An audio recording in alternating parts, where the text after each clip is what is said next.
Sa ibang pang balita, automated counting machine roadshow sang Comelec Iloilo City nagsugod na. Pila ka mga botante gintudloan sa pagboto gamit ang makina. Ini ang gintutukan ni Zen Kilantang Sasa.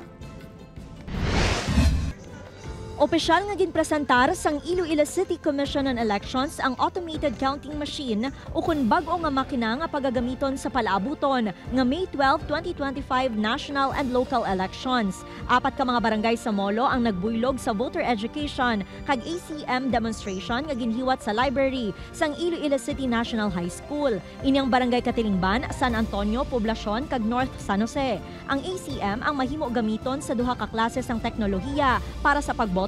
Ini ang optical mark reader o kunang tradisyonal nga pagboto gamit ang balota kag ang direct recording electronic o kunang pagboto gamit ang touchscreen nga usaron sang OFW voters sa iban nga pungsod.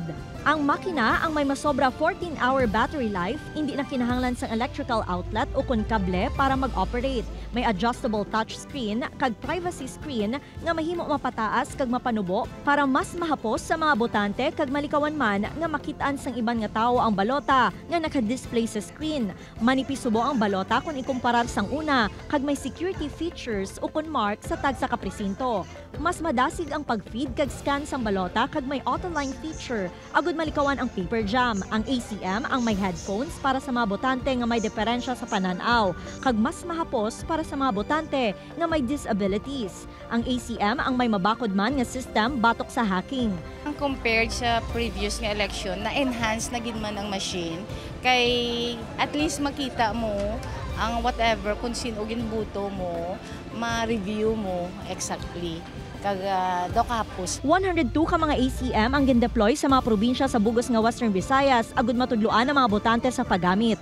Gina-explain na naton sa atong roadshow ang tanan nga mga enhancements nga gina-introduce ang aton bali nga komisyon matian nila kay para makita gid nila, ma-appreciate nila ang kamayo sa sining eleksyon kag mapanas man kung ano pa mga pangduwa-duwag.